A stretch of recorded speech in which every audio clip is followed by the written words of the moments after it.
ದೇಹ ನೋಡೋದ್ ಬೇಡವಾ? ಅದಕ್ಕೆ ಕದ್ರಿ ಮಂಜುನಾಥದಲ್ಲಿ ಅಲ್ಲಿಂದ ಮಂಗಳೂರಿಗೆ ಹೋದಾಗ ಮಂಗಳೂರಲ್ಲಿ ಕದ್ರಿ ಮಂಜುನಾಥ ಅಂತಿದ್ದಾನೆ. ಅಲ್ಲಿಂದಾನೆ ಕದ್ರಿ ಮಂಜುನಾಥ ಏನ್ ಮಾಡ್ದ, ಅಣ್ಣಪ್ಪ ಭೂತ ತಲೆ ಕಿತ್ಕೊಂಡ್ಬಂದು ಇಲ್ಲಿ ಧರ್ಮ ನೆಲೆಸಿದಿ ಅಂತ ಧರ್ಮಸ್ಥಳದಲ್ಲಿ ಇಟ್ಟಿರೋದು. ಅದಕ್ಕೆ ಯಾರೇ ಧರ್ಮಸ್ಥಳಕ್ಕೆ ಹೋದಾಗ ಧರ್ಮಸ್ಥಳದ ತಲೆ ನೋಡಿದಾಗ ದೇಹ ಕದ್ರಿ ಮಂಜುನಾಥ, ಮಂಗಳೂರಲ್ಲಿ ಇರ್ತಕ್ಕಂಥ ಕದ್ರಿ ಮಂಜುನಾಥ ದರ್ಶನ ಮಾಡ್ಬೇಕು. ಅವಾಗಲೇ ಪೂರ್ಣಲಿಂಗ ದರ್ಶನ. ಎಲ್ಲ ತಿಳ್ಕೋಬೇಕು. ಸನಾತನ ಧರ್ಮದಲ್ಲಿ 108 ಜನ ಇವತ್ತಿನ ದಿವಸ ಏನ್ ಮಾಡಿದ್ರು, ನಾನು ಆ ಕಾಲದಿಂದ ಟಿವಿಲಿ ಹೇಳ್ಕೊಂಡ್ಬಂದ್ರು, ಯಾರು ಬಾಯ್ ಬಡ್ಕೊಂಡ್ರು ಕೇಳೋರಿಲ್ಲ. ಅದಾದ್ಮೇಲೆ ಇವಾಗ 108 ಜನ ಕೇಳ್ತಾರೆ. ಅವನೇನ್ ಹೇಳ್ತಾನೆ, ದಿನ ಭವಿಷ್ಯ ಅಂತ ಕತೆ ಬಿಡ್ತಾನೆ. ದಿನ ಒಂದೊಂದು ಭವಿಷ್ಯ ಹೇಳಕ್ಕಾಗತ್ತೆ? ವರ್ಷಕ್ಕೆ ಒಂದೇ ಸಲ ಭವಿಷ್ಯ ಜ್ಞಾಪಕ ಇಟ್ಕೊಳ್ಳಿ. ದಿನ ಭವಿಷ್ಯ ಅನ್ನೋ ಯಾವ ಶಾಸ್ತ್ರನೂ ಇಲ್ಲ. ಇಲ್ದೆ ಹರ ನಮ ಪಾರ್ವತಿ ಪತಯೇ, ಹರ ನಮ ಪಾರ್ವತಿ ಪತಯೇ. ಇವಾಗ ಏನಾಗಿದ್ದಾರೆ, ಎಲ್ಲ ಬೆರಕೆ ಸಂಸಾರ, ಎಲ್ಲ ಮುಸಲ್ಮಾನರಾಗೋಗಿದ್ದಾರೆ. ಇನ್ನು ಸ್ವಲ್ಪ ದಿವಸಕ್ಕೆ ಹೋಗ್ತಾ ಇದ್ರೆ ಸನಾತನ ಧರ್ಮದಲ್ಲಿ ಇರ್ತಕ್ಕಂಥ ನಿಮ್ಮ ಅಪ್ಪ ಅಮ್ಮನಿಗೆ ನಾವು ಹುಟ್ಟು ಬೆಳೆದೋ ಬೇರೆಯವ್ರನ್ನ ಅಪ್ಪ ಅಮ್ಮ ಅನ್ನೋ ಪರಿಸ್ಥಿತಿ ಬಂದ್ಬಿಡುತ್ತೆ. ಅದಕ್ಕೆ ದಯವಿಟ್ಟು ಹೇಳ್ತಾ ಇದ್ದೀನಿ, ಒಗ್ಗಟ್ಟಾಗಿ ಇಟ್ಕೊಳ್ಳಿ. ಇದೇ 10 ವರ್ಷದ ಹಿಂದೆ ನಾ ಇಲ್ಲಿ ಬಂದಾಗ ವರ್ತೂರಲ್ಲಿ ಯಾರು ನೋಡ್ತಿದ್ದ? ಇವತ್ತು ನಾವೇ ಯಾವುದೋ ಪ್ರಪಂಚದಲ್ಲಿ ಇದ್ದಂಗಿದೆ. ಎಲ್ಲೋ ಬೆಂಗಾಲಿಯವರು, ಎಲ್ಲೋ ಆಸ್ಟ್ರೇಲಿಯಾದವರು, ಅಲ್ಲೆಲ್ಲೋ ಇರ್ತಕ್ಕಂಥವು ಮಲಯಾಳದವರು, ಇವರು ಅವರು ಅಂತ. ಸನಾತನ ಧರ್ಮದಲ್ಲಿ ಅಟ್ಲೀಸ್ಟ್ ಹಿಂದೂಗಳಾಗಿದಾರಲ್ಲ ಅಂತ ಸಂತೋಷ ಪಡ್ಬೇಕು. ಆದ್ರೆ ಒಬ್ಬರ ಮನೆಗಾದ್ರೂ ನೀವೆಲ್ಲ ಏನಾದ್ರು ನೋಡಿದ್ರ? ಅವ್ರ ಮನೆಗೆ ಹೋದ್ರೆ ಒಂಟಿ ಗೂಬೆಗಳ್ತಾರ, ಗಂಡ ಹೆಂಡತಿ ಮಗು, ಹೀಗಿರಬಾರ್ದು.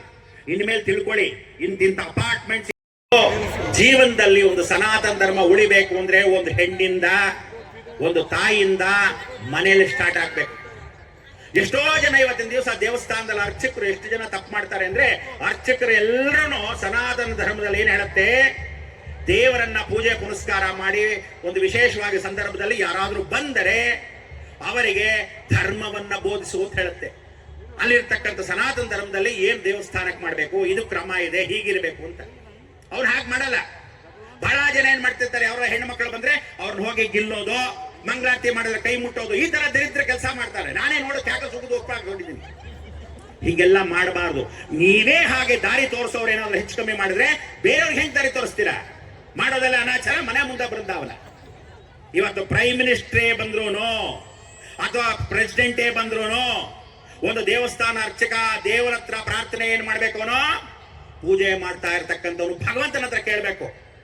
ಆಗ ಭಗವಂತ ನನ್ನ ಕಷ್ಟಕ್ಕೆ ನೀನಾಗ್ಬೇಕಪ್ಪ ಅಂತ ಆ ವಿಗ್ರಹದಲ್ಲಿ ಕೇಳಿದ್ರೆ, ಇಂಥ ಪ್ರೈಮ್ ಮಿನಿಸ್ಟರ್ಗಳನ್ನ, ಇಂಥ ಚೀಫ್ ಮಿನಿಸ್ಟರ್ಗಳನ್ನ, ಇಂಥ ಗವರ್ನರ್ಗಳನ್ನ 10 ತಂದು ಬಿಸಾಕ್ತಾನೆ. ಇವ್ರೇನ್ ಮಾಡ್ತಾರೆ ಗೊತ್ತಾ? ಅರ್ಧ ಮಂತ್ರ ಶುಕ್ಲಾಂ ಭರತಂ ವಿಷ್ಣಂ, ಬರ್ತೀನಿ 6 ಗಂಟೆಗೆ ಬಂದ್ಬಿಡ್ತೀನಿ, ತಿಥಿ ಮಾಡಿಸ್ತೀನಿ ಅಂತಾನೆ. ಇವ್ರು ಅದಕ್ಕೆ ಹೇಳೋದು, ಪಿಂಡ ಇಡೋರ್ನ ತರ್ಪಣ ಕೊಡೋರ್ಗೆ ಕರಿಬೇಡಿ, ತರ್ಪಣ ಕೊಡೋರ್ ಅರ್ಗೆ ಕರಿಬೇಡಿ. ನೀವುಗಳು ಮಾಡ್ತಾ ಇರೋ ತಪ್ಪುಗಳು ಇಷ್ಟೋ ಸನಾತನ ಧರ್ಮದಲ್ಲಿ ಹಿಂದೂ ಸಂಪ್ರದಾಯ ಉಳಿತಾ ಇಲ್ಲ. ಇವತ್ತು ವರ್ತೂರಲ್ಲಿ ಇಷ್ಟು ದೊಡ್ಡ ಜಾಗ ಇದೆ, ನೀವೆಲ್ಲರೂ ಒಂದು ಪಾರ್ಟಿ ಮಾಡಿ, ಒಂದು ಡಿಜೆ ಪಾರ್ಟಿ ಮಾಡಿ, ಡ್ಯಾನ್ಸ್ ಮಾಡಿ, ಡಿಸ್ಕೋ ಮಾಡಿ, ಊರವರೆಲ್ಲ ಕರೀದೇನೆ ಬಂದಿರ್ತಾರೆ. ಒಂದು ಸನಾತನ ಧರ್ಮ ಹಿಂದೂ ಬೆಳೆಸಬೇಡ ಅಂದ್ರೆ ಯಾವನಾದ್ರೂ ಬನ್ನಿ ಅಂದ್ರೆ ಒಬ್ಬನಾದ್ರೂ ಬರ್ತೀರಾ? ಬರೋದ್ರಲ್ಲಿ ಮುಕ್ಕಾಲ್ ಭಾಗ ಅಲ್ಲೇ ನಿಂತ್ಕೊಂಡು ಕೂತ್ಕೊಂಡಿದ್ದೀರ. ಯಾವತ್ತು ತಿಳ್ಕೊಳ್ಳಿ, ಧೈರ್ಯ ಸಾಹಸೇ ಲಕ್ಷ್ಮಿ. ಮುಸಲ್ಮಾನರನ್ನ ಇವತ್ತು ಯಾಕೆ ಹೊಗಳ್ಬೇಕು ಗೊತ್ತಾ? ಆ ಮುಸಲ್ಮಾನರ ಇವತ್ತಿನ ದಿವಸ ಪ್ರತಿ ದಿನ ಬೆಳಗ್ಗೆ 5 ಗಂಟೆಗೆ, ಸಾಯಂಕಾಲ 5 ಗಂಟೆಗೆ ನಮಾಜ್ ಮಾಡ್ತೀರಾ. ನಮ್ ಯೋಗ್ಯತೆಗೆ ಬನ್ನಿ ದೇವಸ್ಥಾನಕ್ಕೆ ಅಂತ ಕರೆದ್ರೆ ಒಬ್ಬನಾದ್ರೂ ಬರ್ತೀರಾ ನೀವು? ಒಬ್ಬನೂ ಬರಲ್ಲ. ಕ್ರಿಶ್ಚಿಯನ್ರು ಭಾನುವಾರ ಪ್ರತಿ ದಿನ ಒಂದು ಮಾಸ್ ಪ್ರೇಯರ್ ಅಂತ ಸಿಸ್ಟಮ್ ಡಿಸಿಪ್ಲಿನ್ ಇಟ್ಕೊಂಡು ಮಾಸ್ ಪ್ರೇಯರ್ ಮಾಡ್ತಾರೆ. ನೀವು ಬರ್ತೀರಾ ಹಾಗೆ?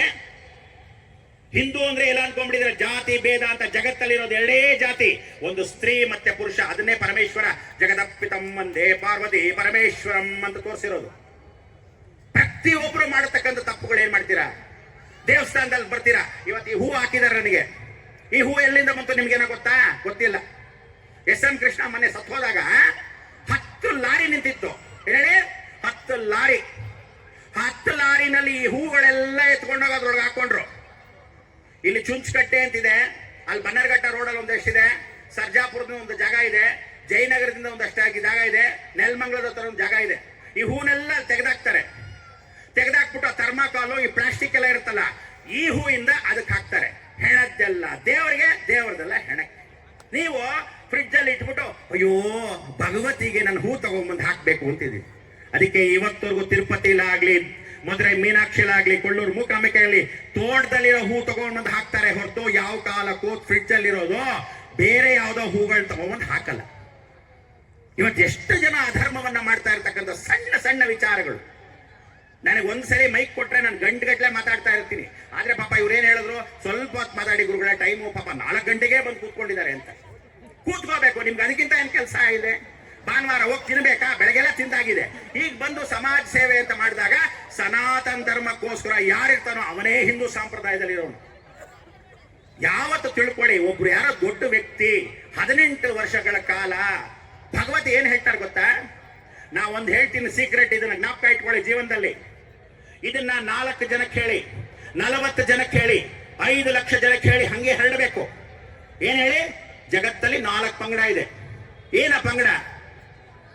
ಬ್ರಾಹ್ಮಣ, ವೈಶ್ಯ, ಶೂದ್ರ, ಕ್ಷತ್ರಿಯ ಅನ್ಕೊಂಡಿದ್ರ? ಖಂಡಿತ ಇಲ್ಲ. ಈ 4 ಪಂಗಡ ಜನಗಳು ನಮ್ಮ ಇಡೀ ಭೂಮಂಡಲದಲ್ಲಿ ಎಲ್ಲಾ ಜಾತಿಯಲ್ಲೂ, ಎಲ್ಲಾ ದೇಶದಲ್ಲೂ, ಎಲ್ಲಾ ರಾಜ್ಯದಲ್ಲೂ, ಎಲ್ಲಾ ಕಡೆ ಇರ್ತಕ್ಕಂಥ ಈ 4 ಕ್ಯಾಟಗರಿ. ಇದಕ್ಕಿಂತ ಜಾಸ್ತಿ ಯಾರು ಇರಲ್ಲ. ಏನಿ 4 ಕ್ಯಾಟಗರಿ ಜ್ಞಾಪಕ ಇಟ್ಕೊಂಡಿರಿ, ತಲೆಯಲ್ಲಿ ಹಾಕೊಳ್ಳಿ. 1 ಸಲ ಇಲ್ಲ 2 ಸಲ ಹೇಳ್ತೀರಿ. ಮೊದಲನೇ ಕ್ಯಾಟಗರಿ, ನಾನ್ ಚೆನ್ನಾಗಿದ್ದೀನಿ ನೀನು ಚೆನ್ನಾಗಿರೋ. ಮೊದಲನೇ ಕ್ಯಾಟಗರಿ ಏನ್ ಜನ? ನಾನ್ ಚೆನ್ನಾಗಿದ್ದೀನಿ ನೀನು ಚೆನ್ನಾಗಿರೋ. ಎರಡನೇ ಕ್ಯಾಟಗರಿ ಜನ, ನಾನ್ ಚೆನ್ನಾಗಿಲ್ಲ ನೀನು ಚೆನ್ನಾಗಿರಬಾರ್ದು. ನಾನ್ ಚೆನ್ನಾಗಿಲ್ಲ ನೀನು ಚೆನ್ನಾಗಿರಬಾರ್ದು. ಮೂರನೇ ಕ್ಯಾಟಗರಿ, ನಾನ್ ಮಾತ್ರ ಚೆನ್ನಾಗಿರ್ಬೇಕು, ನೀನ್ ಹಾಳಾಗಿ ಹೋಗ್ಬೇಕು.